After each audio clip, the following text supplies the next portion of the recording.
Olá pessoal, boa tarde a todos. Desculpem a demora para colocar a apresentação. Estamos prontos aqui para começar. Bom, para quem não me conhece, eu sou Marcelo Lagden, também trabalho na área de cibersegurança. Trabalhei aqui com o Nicolas aqui há alguns anos, na Microsoft. Eu escolhi um tema aqui hoje para trazer para vocês que eu acho que é muito comum e provavelmente vocês já conhecem alguém ou que infelizmente até passaram por isso, que é o roubo de celulares. Alguém aqui na plateia já teve o celular roubado?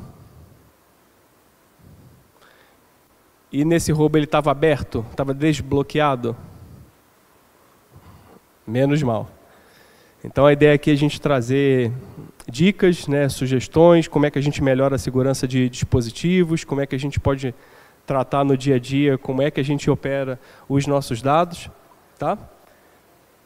Então não é novidade para ninguém que o celular, nos dias de hoje, ele se tornou cada vez mais importante, né? Tem muita coisa da nossa vida no celular. Carteira digital, cartão de crédito, e-mail, rede social, cinema, viagem, ticket aéreo, absolutamente tudo está ali, né? Tem muita coisa da nossa vida dentro do celular. E infelizmente isso traz desafios, né? Ele torna mais crítico quando o celular é roubado e furtado, né? Então todo esse conteúdo que eu mencionei, sem contar fotos pessoais, família, mensagens que foram trocadas, né? Segredos, coisas do dia a dia, é muito ruim. Então aqui eu preparei eu tentei dividir os tópicos aqui até com algumas pesquisas que eu fiz, relatos de amigos, quem já passou por isso. Tá? Primeiro ponto, a evolução dos roubos, principalmente com o surgimento do Pix, né? Eu acho que o Pix tem pouco mais de um ano e tem ali umas tiragens que eu coloquei que os números cresceram muito em relação a roubo e em relação a fraude também envolvendo o Pix. Como é que os ladrões estão agindo atualmente, né? O que eles fazem, qual é o modus operandi desses ladrões, dos bandidos, né? Que roubam os celulares. Os cuidados durante o uso do celular, tem muita coisa aqui que é óbvia, é comum, mas às vezes a gente acaba sendo um pouco negligente ou relaxando um pouco mais e fica descuidado e acaba facilitando algumas situações. Recomendações sobre o uso do celular. Eu tenho aqui pelo menos 2 slides com bastante dica para vocês hoje. Eu falo um pouco do SIM swap, né, a forma de trocar o SIM, né, o cartão que a gente utiliza no celular, e ele pode ocorrer de 2 formas, eu vou explicar para vocês. O Digital Footprint, acho que o Nicolas falou um pouquinho, eu trago ali a importância, desafio, mais alguns cuidados relacionados até na nossa forma de pensar quando eu estou no mundo digital. Tudo que a gente faz no mundo digital acaba ficando registrado ou gravado de alguma forma. 5 dicas para a gente começar a fazer hoje. Então, o que a partir de hoje, quando a gente chegar em casa, eu espero que vocês façam ou repliquem o conteúdo com amigos e familiares para melhorar a proteção dos dispositivos. Dicas após o roubo e o primeiro dispositivo para crianças, né? Eu quis botar um slide aqui também para estar bem conectado com o evento. Obrigado, Karine, mais uma vez. Quando a gente vai introduzir um dispositivo para crianças, né, jovens, a gente deve ter algumas recomendações, algumas práticas que vão ajudar no dia a dia. As tiragens que eu comentei com vocês, né, tem muita matéria. Eu peguei as principais assim numa pesquisa rápida que eu fiz, mas vocês vão reparar que os números são bastante impressionantes, né, 80%, os roubos, como eles acontecem. Tem ali uma imagem de um furto, né, de um roubo, um assalto ali no centro da cidade de São Paulo, que vocês podem perceber que o motorista ele está descuidado, ele está distraído, né, ele não está tomando os devidos cuidados que a gente vai falar aqui hoje, e vem um ladrão, se aproveita da situação para levar o celular. E na grande maioria das vezes essas situações são as piores, porque o celular está desbloqueado. Então metade do caminho praticamente da dificuldade que os ladrões teriam, ele já venceu, né? Facilita a vida dele. Basicamente, como é que esses ladrões eles agem?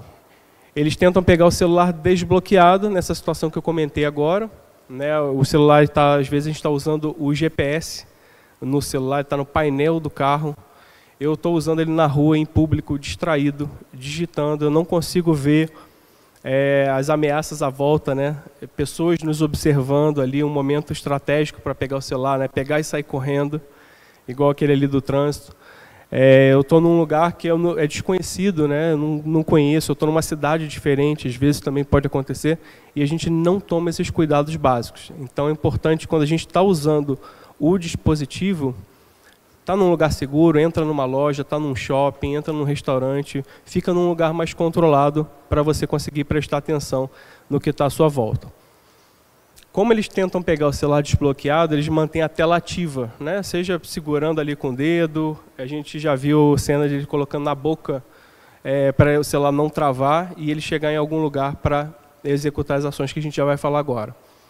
Uma delas, a primeira coisa afetada normalmente é a conta que faz a gestão do dispositivo. É a conta ali, um Apple ID ou uma conta do Google, porque ele tenta comprometer essa conta para tirar o dono do celular de dentro do conteúdo. Ou seja, eu entro na casa da pessoa, boto ela para fora e assumo o controle da conta e do dispositivo consequentemente.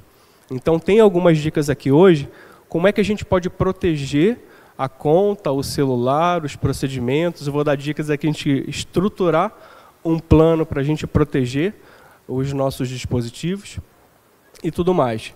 Mas ali embaixo não quer dizer que o celular bloqueado não seja também uma ameaça, não seja um problema. Porque esses bandidos, os criminosos, eles têm acesso a ferramentas específicas que conseguem fazer extração de dados mesmo eles estando bloqueados. Sejam software hacker, softwares de forense, né, que conseguem quebrar a proteção do celular, né, softwares que são usados até pela polícia, FBI, para resolver crimes e tudo mais. Hoje em dia os bandidos conseguem ter acesso a isso. São ferramentas caras, mas pela rentabilidade eles conseguem ter acesso a esse tipo de tecnologia. Aí quando eles fazem a extração dos dados, para não esquecer de comentar, a gente tem envolvendo aqui, ele quer acessar documentos que estejam salvos, né, na memória do aparelho, estejam salvos ali no armazenamento local, documentos escaneados, mídias, PDFs, documentos. É muito comum nos dias de hoje a gente escanear documentos e deixar muito à mão, né? Poxa, eu vou fazer um cadastro, está aqui a minha CNH, tem a minha identidade, tem a minha certidão de casamento, de nascimento, ou seja, eu tenho uma série de documentos salvos.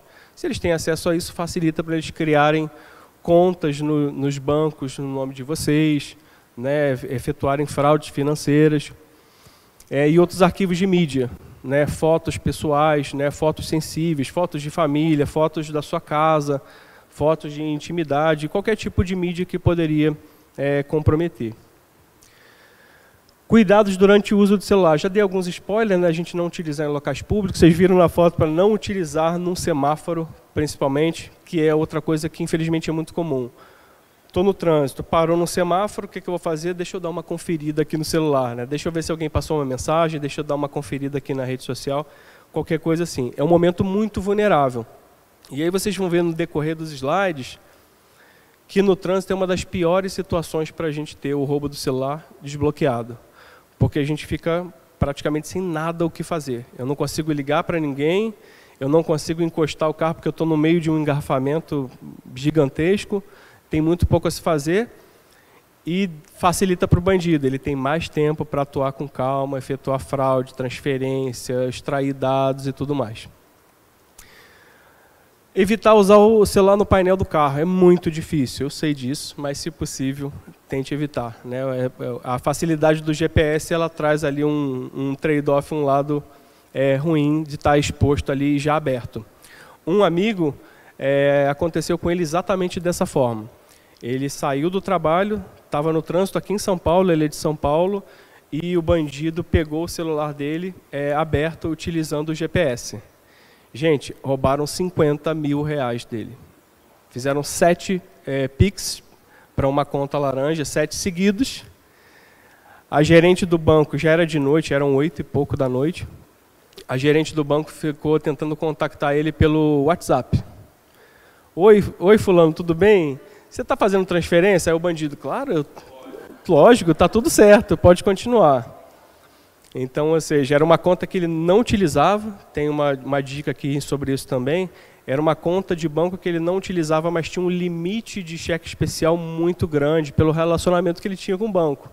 Então, um prejuízo de R$50 mil com o roubo do celular. Vocês podem perceber que o celular é a parte mínima ali, né, do prejuízo, né, da dor de cabeça, né? O valor do aparelho perante esse tipo de fraude é muito pequeno. Se possível, utilizar políticas de proteção no veículo. Hoje em dia existem, além do insufilme tradicional, tem películas de proteção, que elas são resistentes a ataques de quebra, né, do vidro, né? O bandido ali tem o centro de São Paulo, tem alguns vídeos que mostram o bandido, ele enrola alguma coisa na mão e bate no vidro com força para conseguir extrair o celular, né? Ou uma bolsa, né? Uma dica que a próxima é bolsa, mochila, no banco da frente nunca é uma boa ideia, né? Se possível, coloca isso na mala do carro, não deixa à vista, deixa escondido, usa uma película dentro da especificação, mas que dificulte a visibilidade dentro do carro, se é uma mulher, se é homem, quantas pessoas dentro do carro, se tem criança, se não tem. É importante a gente proteger isso também. Aqui as páginas de recomendação que eu comentei com vocês. Aqui são alguns cuidados bem básicos. Tem alguns avançados aqui no material também, mas que a gente já pode começar a exercitar e pensar com a cabeça do bandido, né? O que ele executa, o que ele faz quando ele tem acesso ao nosso celular, né? Então, se a gente vai lá e desativa a central de controle, que especialmente tem ali controles de Wi-Fi, rede de dados e tudo mais, e ele pegou o celular às vezes bloqueado ou desbloqueado, a primeira coisa que ele faz é tirar ali o acesso para você não zerar, né, o dispositivo, né, não fazer a deleção remota dele. Então, acaba facilitando a vida dele. Se a gente consegue inibir o acesso dele à central de controle, já é uma excelente medida para a gente tomar. Configurar o PIN no seu cartão SIM, né, o SIM card é onde fica a nossa linha telefônica, né? Tem o físico, eu vou falar depois um pouquinho dos eSIMs que a gente tem. É possível configurar um PIN, né? Para quem utiliza celular e tem há alguns anos, era muito comum a gente ter o PIN e o PUC, né? Eram dois códigos. O PIN era um 4 e o PUC era um pouco maior. Mas quando a gente configura isso, vocês vão ver aqui no decorrer dos slides, que no ataque de SIM swap ele pega o seu chip e coloca num outro aparelho dele, ele consegue fazer uma série de coisas que a gente vai conversar aqui hoje também. Se tiver o PIN, a gente evita esse tipo de coisa também. Um segundo celular para operações bancárias. É muito natural que nos dias de hoje a gente faça muito pagamento de contas, boletos, cartões, enfim, por método eletrônico, né, por um celular. Se você conseguir ter um celular adicional na sua casa para efetuar esse tipo de operação, é muito mais seguro. Deixa na rua ali um aplicativo, quem sabe uma segunda conta, uma conta de um banco digital que você usa no dia a dia no seu celular, no seu bolso, andando pela rua. Quando você vai pagar boletos e tudo mais, as contas em si da casa, será que não daria para ter um celular adicional em casa só para esse tipo de operação? Quem trabalha com investimento, gosta de investir na bolsa e tudo mais, vale a pena também ter um aplicativo instalado nesse mesmo celular de casa para esse tipo de operação. A gente dificulta e diminui a cobiça também dos bandidos, né? Porque quando eles olham o celular, é impressionante o quanto eles têm de conhecimento. Eles sabem exatamente o que fazer, o que olhar, o que procurar, o que resetar e tudo mais. Porque eles estão fazendo isso toda hora e é muito lucrativo. E aí quando ele vê lá que você tem aplicativos de investimento, né, os principais aí, acaba despertando mais cobiça para eles agirem com mais vigor, digamos assim, contra a pessoa em questão. Gerenciador de senhas, digital ou pode ser o velho papel. Hoje em dia tem alguns softwares que eles fazem a gestão de senhas. Ou seja, eu tenho um único aplicativo, que ele é um meu cofre, e nesse cofre eu vou lá e adiciono as senhas de todos os meus serviços. E ele tem uma senha mestra, ele tem camadas de segurança adicionais, mas eu posso ter uma senha diferente para cada serviço sem precisar ficar me lembrando. E ele pode gerar senhas totalmente aleatórias, impossíveis de se imaginar, combinação de símbolos, letras, que é literalmente impossível a gente pensar em decorar. Por que isso é muito útil? como o Nick estava falando, é muito comum esse mundo com tanta aplicação, com tanto app, com tanta coisa digital. Eu quero bolar uma senha super segura e eu boto ela para tudo, muito fácil. Só que quando o bandido ele tem acesso a um ponto vulnerável nessa sua rede, né, de serviços digitais, e ela é a mesma, facilitou muito para ele. Ele vai só replicar e acessar o conteúdo dos seus dados nas outras redes ou nos outros sites. Ativar a biometria para aplicativos WhatsApp e Telegram. O Nick também falou aqui agora, né? É importante a gente habilitar, evitar ataques, golpe do WhatsApp. Né? A minha esposa já caiu no golpe do WhatsApp, inclusive, já teve ele sequestrado por algumas horas. Os bandidos ficaram mandando mensagens pedindo dinheiro. Ainda bem que ninguém depositou, né? Foi um curto espaço de tempo. Mas se a gente tem o duplo fator, ele acaba ajudando para evitar esse tipo de golpe ou de fraude que eles estão tentando executar. Desativar a biometria para aplicativos de banco. Parece esquisito, né? Poxa, ativa para um e desativa para outro. Alguns roubos, os bandidos eles pedem a sua senha. Ele rouba o celular e fala qual é o código. E se ele tiver o código em mãos, vai facilitar. E aí ele consegue ir na biometria do celular e trocar a biometria e botar a cara dele, inclusive, né? Se eu uso no meu app do banco a biometria, o que vai acontecer? Ele vai acessar o nosso banco com a cara dele, né? Não vai ser legal. Então a gente desativa para usar o PIN de acesso do banco. E normalmente o banco tem o quê? Duas senhas pelo menos, né? Uma eletrônica e uma do cartão que você usa para chancelar ali as operações. Né? E até um tempo atrás era um grande mistério, né? Como é que os bandidos conseguiam pegar o celular e fazer as transações no final. Como é que ele efetivava? Ele fazia ali, esse meu amigo, né? Como é que ele teve tanto Pix assim na conta dele? São duas hipóteses que são conhecidas e trabalhadas. A primeira delas é ter uma nota, alguma anotação do seu celular tem ali dizendo qual é a senha do seu cartão do banco. Né? Não vou esquecer, deixa eu anotar aqui.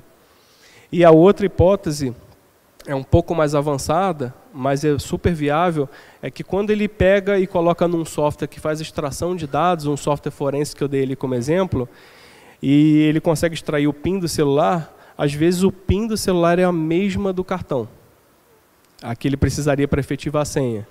Então também facilitou para o bandido. Ele sabe qual é o PIN do celular, testa ali a primeira, pronto. Agora é só eu ficar testando aqui as contas e fazendo as transferências. Se possível, utilize aparelhos com eSIM. A gente tem, então, o SIM card, que é o tradicionalzão físico, é aquele que a gente coloca fisicamente no aparelho, e de uns anos para cá, as empresas que fazem os celulares, elas foram modernizando, e agora tem o eSIM. Ele é um chip que ele é soldado na placa. Então, o ataque do SIM swap, que a gente vai falar aqui em alguns slides, a gente acaba dificultando, porque eu não consigo pegar ele fisicamente e botar num celular que está bloqueado. Eu não consigo fazer os resets de senha, já que ele é eletrônico, ele está embutido no aparelho, está soldado ali na placa lógica do dispositivo. Então, se o seu aparelho é compatível já, vale a pena verificar. Será que eu não consigo botar um eSIM e melhorar a segurança do aparelho? Pessoal, tudo bem até aqui? Alguma dúvida, comentário? Tudo bem?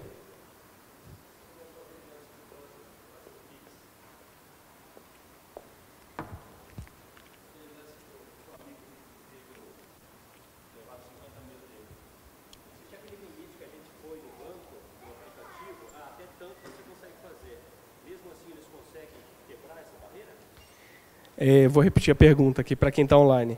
Ele perguntou no caso do meu amigo, que eu mencionei, dos 50 mil reais que foram subtraídos, como é que eles conseguiram, se normalmente, ou pelo menos recentemente, os bancos começaram a aplicar alguns limites, né, fazer o enforcement, né, forçar ali limites específicos curtinhos. Depois das 8 horas, só pode R$1.000 e tudo mais. Apesar de eu já ter visto relatos não explicados que o próprio usuário da conta não consegue fazer Pix de importâncias maiores, os bandidos conseguiram. Tem isso em boletins de ocorrência e tudo mais. Mas isso é bem recente. Esse lance do Banco Central, né, se eu não me engano foram eles que impuseram isso para aumentar a segurança devido às estatísticas, justamente para tentar minimizar o impacto, né? Se eu coloco ali um limite no horário que mais acontecem os roubos, acaba reduzindo. Então, no máximo, eu teria uma perda de R$1.000. Na época desse meu amigo, ele não tinha ainda o limite estabelecido, né, o limite do Pix. Mas pode acontecer de você ter limites maiores, configurados limites maiores.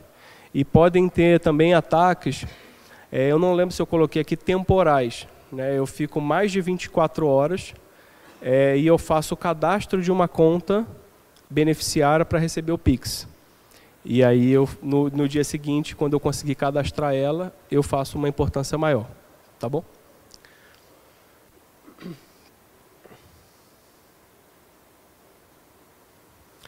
Aí, falar um pouco do SimSwap. Eu dei uns spoilers já também, né? É a troca do chip.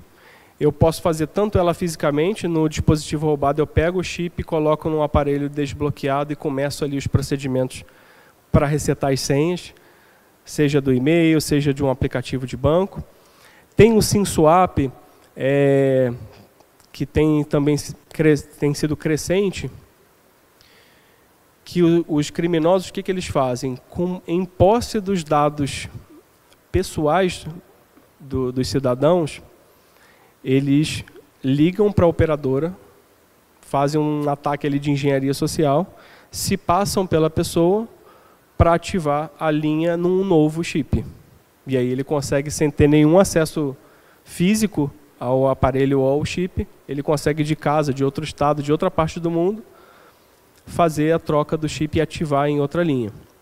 Então é um desafio hoje. Eu coloquei aqui, são algumas imagens que infelizmente, com tanto vazamento de dado que a gente teve aí das empresas e organizações, existem grupos no Telegram, conhecidamente no Telegram, existem no Marketplace do Telegram também, né? Ou seja, o Marketplace eu vou lá e eu tenho uma loja digital e eu posso comprar o dado de uma pessoa.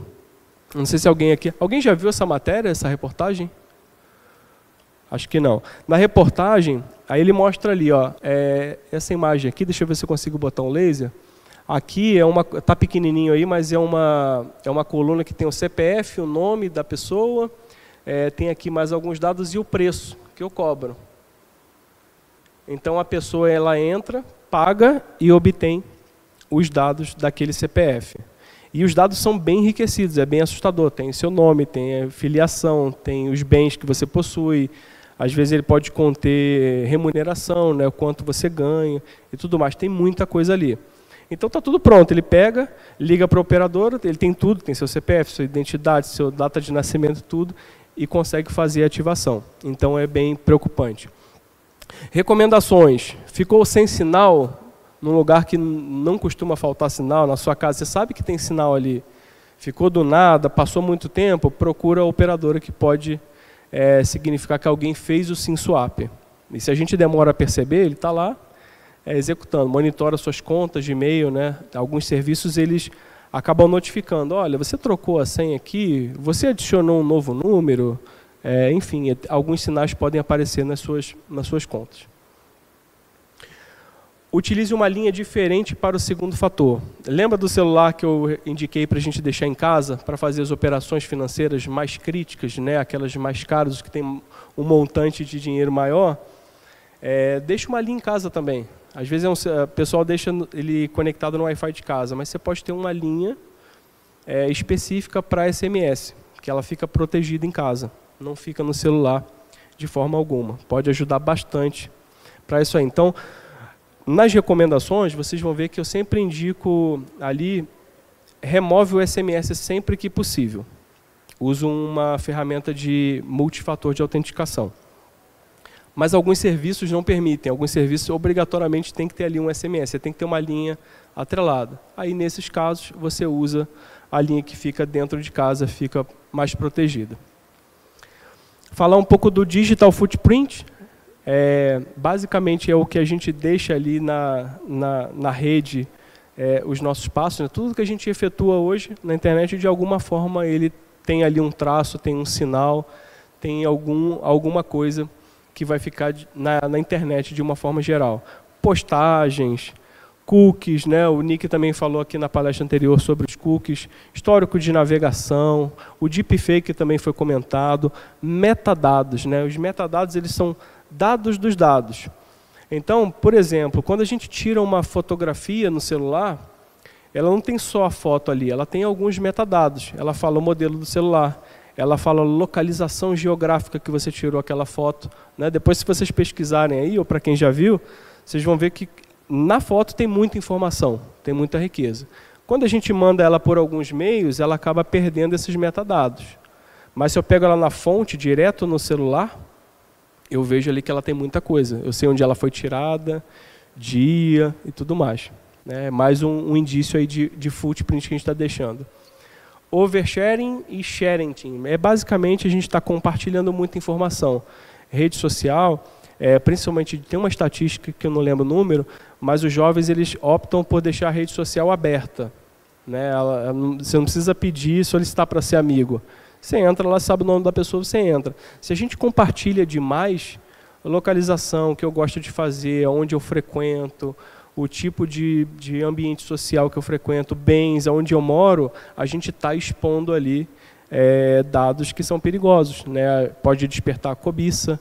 Né? Alguém pode saber, poxa, o fulano, ele mora no bairro tal, ele tem o carro X, então ele é um bom alvo para a gente apontar para executar fraudes ali, né? Tentar explorar as contas e mídias sociais, etc. Aí, o que eu trouxe para vocês? 5 dicas para a gente começar a partir de hoje. Espero que vocês estejam gostando e achando proveitoso o conteúdo, mas o que a gente já pode fazer a partir de já para melhorar a proteção com esses aspectos que eu comentei? Listar todas as contas digitais. É um trabalho bem chato de fazer, eu confesso, muita coisa a gente não lembra, coisa a gente vai lembrando à medida que vai fazendo e tudo mais. Mas se eu listo todos os serviços, site de compra, site de viagem, programa de ponto, banco, contas de e-mail, às vezes a gente tem mais de uma conta de e-mail, lista todas elas. E aí faz um trabalho para ir alterando senha, colocar senha diferente. É aquele trabalho do gerenciador que eu comentei, né? Coloca uma senha diferente para cada um. Se uma for comprometida, as outras contas continuam protegidas. Altere os e-mails de cadastro para um e-mail que não esteja conectado ao celular. O que isso quer dizer? Os bandidos, vocês viram que tem várias táticas ali, né? Eles usam primeiro o SIM swap para ganhar acesso ali e resetar já algumas contas. Aí ele ganha a conta do seu celular, ganha ali componentes básicos. Depois, alguns serviços que eles já sabem muito bem, estão muito bem mapeados, ele fica pedindo reset, e chega por e-mail. Esqueci minha senha, vai chegar no e-mail. Se esse e-mail estiver conectado no celular que está em mãos, está em posse desses bandidos, vai ficar muito fácil. Né? Ele clica, altera a senha, acessa o serviço e vira uma bola de neve, vira um problemão. Então, o mapeamento das suas contas ele vai ajudar muito. O que eu tenho, deixa eu ver aqui o que eu preciso, e isso também vai ajudar, se acontecer o roubo, você sabe onde ir para alterar a senha, você sabe o que pode ter sido comprometido, e obviamente você vai tomar alguns cuidados que a gente está discutindo aqui hoje. Tem duplo fator, o SMS eu não posso alterar para o aparelho que fica na minha casa, eu não posso ter um e-mail que não está conectado ao meu celular, que também fica só em casa, e aí esses serviços críticos não podem ser resetados, a proteção aumenta muito. Faz sentido para vocês, pessoal, até aqui? Tudo bem? Segunda dica, revisar o conteúdo do dispositivo. Evitar deixar documentos, fotos de documento, né, escaneados, mídias pessoais, mídias sensíveis. Qualquer tipo de documento. Tem serviços que criptografam isso no seu aparelho, né, embaralham de alguma forma, tem uma proteção adicional. Eu sei que o OneDrive, pessoal, ele tem um cofre, que também tem uma camada adicional de segurança. Mas se você não tiver nenhum mecanismo desse, acaba removendo. Porque é comum, vocês vão ver ali, acho que é o próximo bullet, né? Notas. Tenho ali a senha do meu cartão, eu tenho a senha de algum serviço, tudo mais. Eu mandei para alguém um sistema de câmera. Essa também já tive um parente da família que alguém acessava as câmeras, o sistema de câmeras. com autenticação fraca. Mas, enfim, às vezes você anota ou passa isso por mensagem para alguém, isso está ali disponível no dispositivo. Os bandidos eles são muito espertos. Do checklist que eles têm lá para executar num dispositivo roubado é esse. Procura a palavra senha aí no e-mail. O que a gente acha? Vê se ele tem nota. Se ele tem nota, vê se não tem aí a senha do banco dele para a gente concluir aqui as transações. Não use a tática do grupo sozinho no WhatsApp para armazenar documentos. Essa aqui é muito boa, é muito comum. Não sei se alguém aqui pratica, mas alguns fazem assim, eles criam um grupo e nesse grupo só tem ele mesmo. Mas ele fala assim, bom, tudo que é importante, vou mandar aqui, a minha CNH, as minhas senhas e tudo mais. Mesma coisa, gente. Está facilitando para o bandido. Apaga esse conteúdo, faz uma busca ali no seu celular. O que você digitou de senha, quem que você passou acesso, que fotos sensíveis, documentos, apesar de facilitar o que eu comentei, o trade-off, né?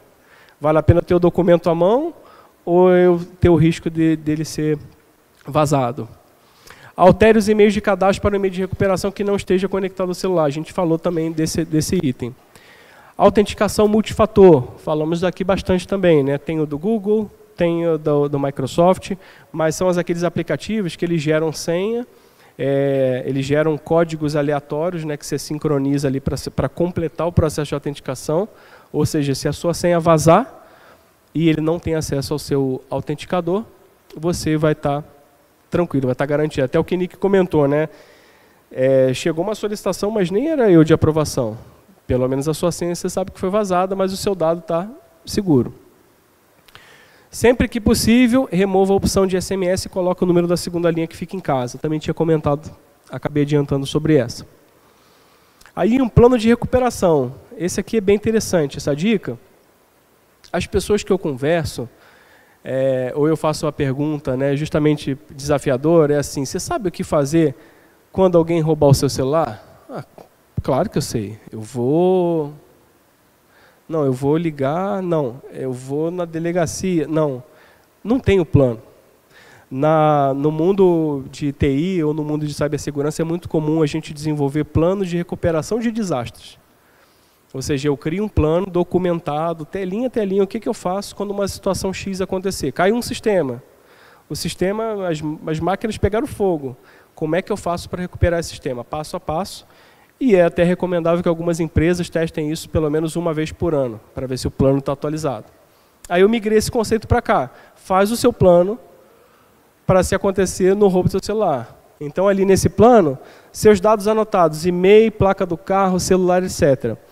Eu já vi reportagem que eles comentam que boletins de ocorrência vão ser registrados, a pessoa não sabe a placa do próprio carro. Imagina um e-mail que é um número gigante. Então, tem esses números anotados ali de forma segura para facilitar quando você for executar o plano. Se você for ligar para a operadora, você vai fazer o seu boletim de ocorrência, você vai ligar para o seu banco, etc. Você já tem tudo documentado. E os números, né? Às vezes eu não sei nem para quem ligar. Vou pesquisar na internet, vou pedir para alguém, é bom eu já ter isso bem documentado para eu ser bem ágil. Aqui, quando acontece o roubo, cada minuto conta. Quanto mais rápido eu conseguir agir, menor vai ser minha dor de cabeça. Efetuar o procedimento de rastrear e zerar, né? A gente chama isso de wipe, né? A gente zera o celular remotamente. Isso normalmente é feito pelo site ali da Apple, né? O Buscar, o aplicativo Buscar, ou do Google, né? de procurar. A gente entra numa página que basicamente a gente localiza o celular e manda um comando para ele apagar. É muito importante que você consiga fazer isso e que você saiba onde fazer, como fazer e tudo mais, qual é o endereço que você acessa para isso. Se você demorar, também pode ser que ele faça a extração dos seus dados antes que você conclua. Quais os meus contatos eu devo avisar? Ou ainda, a gente se preocupar com as redes sociais. Porque eu tenho que logo avisar a minha rede social, ou meu ciclo de amigos ou de familiares que aconteceu. Por quê? Os bandidos eles tentam monetizar na última camada, né? Tudo que eles puderem fazer para potencializar o roubo, né, e os ganhos, eles vão fazer. Então, tem a transferência do Pix, aí depois ele pode tentar fazer um golpe nas suas redes sociais, anunciar produtos que não existem para você fazer depósito, transferências de dinheiro, pedir dinheiro para familiares, enfim, tem muita coisa que pode ser explorada. Então, tenha esse cuidado de avisar e quem que você avisa. No ecossistema ali, Apple, por exemplo, é o que eu estou mais acostumado a utilizar. Você pode indicar contatos de recuperação, de confiança. Eles não têm acesso aos seus dados, mas você pode, por intermédio deles, recuperar sua conta caso ela tenha sido sequestrada, que é bem chato quando acontece. É o que eu comentei no início, o bandido ele entra na sua casa e te bota para fora. E nesse mundo digital, acaba que quando isso acontece, na percepção nesse caso da Apple, é você que é o bandido. Você que está tentando roubar a conta do próprio bandido. E tem uma reportagem, se vocês tiverem curiosidade, de uma americana que ela teve o celular roubado. Acho que uma questão de 10 minutos conseguiram extrair $10.000 da conta dela. Ela não conseguiu fazer nada, porque ele fez exatamente isso. Ele pegou o ID dela, de Apple, conseguiu resetar, botou lá para fora de casa e ele ficou lá executando todo o ecossistema. Ela tinha o cartão da Apple, né, um cartão de crédito lá de fora. Ele deu um bom prejuízo e muita dor de cabeça para ela. Quinta dica, revisar seus limites, né? Tem a ver aqui com a pergunta do nosso colega aqui na plateia. Procure se informar sobre os limites e reduza. E constantemente fique revisando esses limites. Pode ser que eles não façam mais sentido, né? Você fazia uma transferência numa determinada época da sua vida, hoje ela não existe mais. Por que eu tenho que ter aquele limite alto para aquela pessoa, né? Ou alguém não cadastrou ali um contato. É bom estar sempre revisando. Se possível, 2 contas bancárias. Aí uma no celular, que eu tinha dado essa dica, né? Um banco digital, por exemplo, é simples, abertura, eles são fáceis de utilizar. Você usa no dia a dia, transfere ali uma mesada para você mesmo, que você usa ali durante o mês todo, e a outra conta, digamos, a principal fica em casa. Revisar limites de empréstimos e cheque especial no aplicativo do banco. Com meu amigo, foi isso que impactou bastante. Ele tinha um app instalado de um banco que ele nem usava mais, mas era um banco que ele tinha relacionamento há muito tempo e não tinha dinheiro, tinha cheque especial. Gastaram dinheiro que nem era dele, né? Pra vocês verem como é que é pesado. Eu falo que o espírito chegou a sair do corpo, né? Quando ele estava contando. Quando você fica sabendo. Às vezes ele conseguiu resolver, né? A título de curiosidade, ele conseguiu resolver. Eu acho que tinha também a questão do banco contatava pelo WhatsApp, um método que também estava comprometido, ou seja, estava comprovado que tinha um furo no ecossistema de comunicação do banco, né? Tinha uma fragilidade ali. Mas nem sempre é assim, às vezes dá dor de cabeça para receber, né? Tem muita dualidade. Alguns casos são bem resolvidos, outros você tem que ir na justiça, outros você tem que ir no Procon, outros são bem fáceis, tá?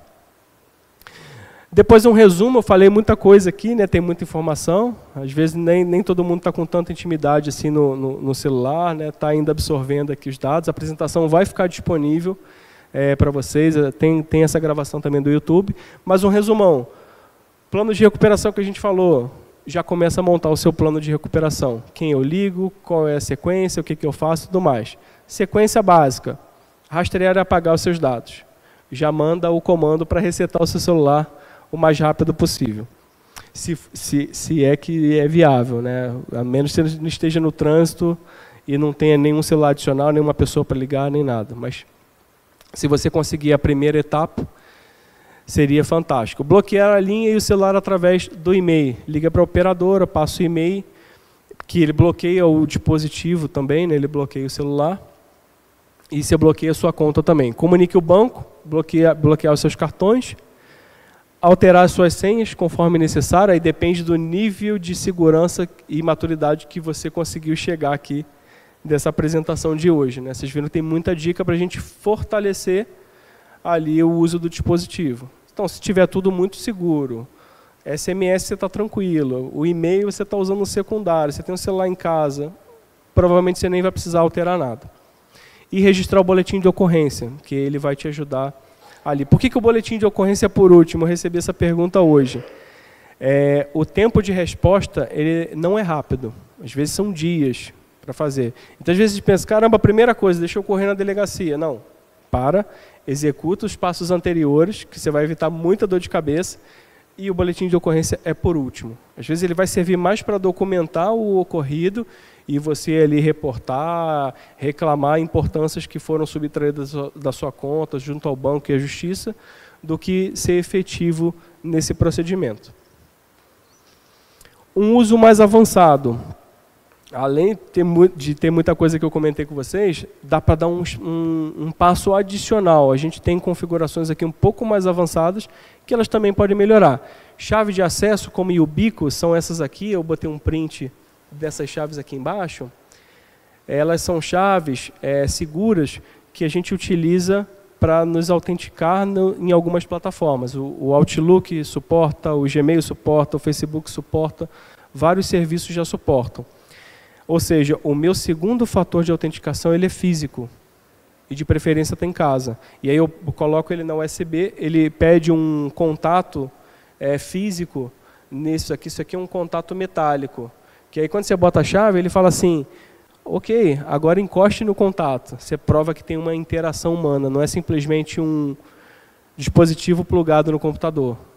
Além dele, você também encosta nesses contatos metálicos para provar que tem um humano ali interagindo. Tá? E eles podem aumentar muito a segurança, porque são físicos, estão em casa, estão protegidos e são mais difíceis de serem roubados ou adivinhados. Tá? É uma forma, inclusive, de passwordless, um mundo sem senhas. Eu posso me autenticar no computador ou num serviço como Gmail ou Outlook, só com o uso desse tipo de chave também. Tá bom? Uso de automações. No iPhone, ele tem aqui, até botei um print para vocês terem uma ideia, do atalhos. Você pode criar alguns gatilhos no dispositivo para ele bloquear. Então, às vezes, o seu celular ele foi roubado aberto. Então, se ele foi roubado aberto, você pode configurar esses gatilhos, eles funcionam como se fossem armadilhas. Quando o bandido tentar abrir um aplicativo do banco, os que você especificar, o que ele faz? Ele manda um comando que ele roda um timer de 1 segundo. E qual que é a lógica aqui? Depois desse 1 segundo, eu vou lá e paro a reprodução e bloqueio o celular. Fica um pouco diferente de usar o celular, eu confesso, eu uso no meu atualmente, porque alguns aplicativos eu abro e ele bloqueia a tela, eu tenho que desbloquear 2 vezes. É chato, mas é uma boa proteção, é uma armadilha para os bandidos. Tá? É mais avançado, tem muito tutorial na internet que ajuda a fazer, a configurar, sem entender. O tempo aqui é curto. E a assistente Samsung, tem alguns que são bem legais também, que são as automações inteligentes. Por exemplo, se eu me afastar de um relógio que seja smartwatch, do meu celular, eu perder a conectividade, ele manda um comando de bloqueio para o celular. Então faz todo sentido, né? Alguém veio, pegou seu celular, saiu correndo, saiu numa moto, numa bicicleta, seu celular percebeu que se afastou do dispositivo, do smartwatch, e foi lá e mandou bloquear a tela. Independente se ele está segurando no dedo, está na boca, enfim. É uma forma inteligente de fazer. É um uso mais avançado, mas tem. Tem uma tática também que é muito comum, que ela é baseada nos tempos de limite de uso dos aplicativos. Eu boto um tempo de uso muito curtinho nos aplicativos lá dentro do iPhone, tem muito tutorial para fazer isso também. E aí o que vai acontecer? Como o tempo é curto, eu cadastro uma senha diferente, um PIN diferente para mexer nesses limites. E obviamente ele seria um PIN diferente do seu celular. E aí, quando esse limite ele estourar, ele for atingido, né, de 1 minuto, acho que é o mínimo que você consegue, ele vai pedir essa senha adicional. Você quer pedir mais tempo para utilizar? Quero, tá bom, qual que é o PIN para fazer isso? E aí, se o bandido não tem, está protegido também o aplicativo. Então, mais uma forma da gente fechar aqui e proteger o dispositivo. Falando aqui para crianças, acho que é o meu penúltimo slide. Eu ia fazer uma brincadeira no início que eu tinha 75 slides e eu acabei esquecendo, mas eram poucos, esse aqui é um dos últimos.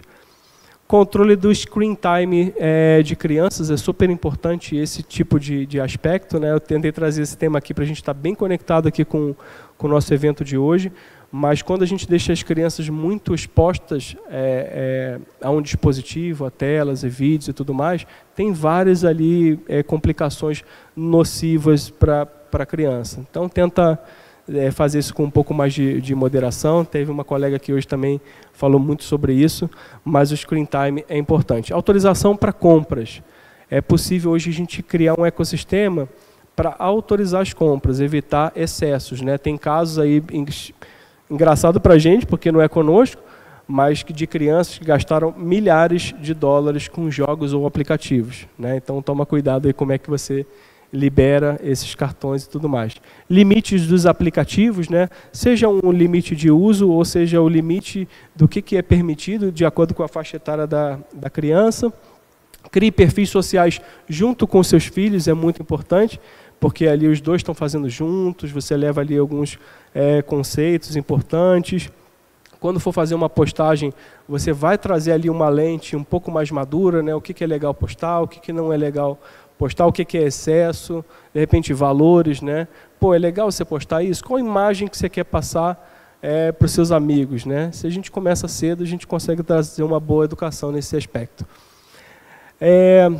Restrições de conteúdo e privacidade, né? Se você conseguir controlar ali e acompanhar um pouco disso, também teve uma palestra hoje aqui, é importante, né? Às vezes a gente acha que os nossos filhos estão em casa e estão 100% protegidos, enquanto, analogamente falando, eles estão mais expostos dentro do quarto, né? Teve o Fantástico, vocês devem ter acompanhado aí, mais expostos do que se eles estivessem na rua. Então, cuidado com o que ele está acessando, que tipo de conteúdo ele está consumindo na internet, é saudável, é legal, né? E mantenha um diálogo aberto. Serviços de localização, no iOS ele chama aquele buscar, né? Eu sei que no Android ele tem um mecanismo similar para fazer isso, você conseguir localizar o dispositivo do seu filho, seja um tablet, seja um celular que ele eventualmente tenha. Configurações de senha, tenha sempre senha nos dispositivos, independente da faixa etária. Eu tenho pessoas na família de idade, da terceira idade, que não gostam de ter senha. Eu não quero senha, eu quero usar direto. É ruim, porque os seus dados estão muito mais expostos, está facilitando bastante para os bandidos. E aí, por último, diálogo, né? É muito importante você estar sempre orientando, né? Por muitos aspectos é ruim quando a gente proíbe, e aí o jovem ou a criança ela vai acabar achando uma forma de burlar aquilo para fazer uma determinada coisa. Então, se a gente consegue trazer ali esse aspecto de diálogo, conversa ou motivo, vai facilitar bastante.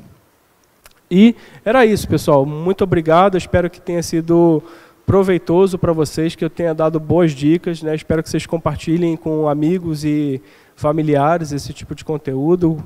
Se todo mundo praticar um pouquinho, a gente vai dificultar bastante a vida, né, desses bandidos, desse tipo de fraude, ataques, exposição dos nossos dados e tudo mais. Tá bom? Obrigado mais uma vez por estarem aqui no Sabadão. Tá bom?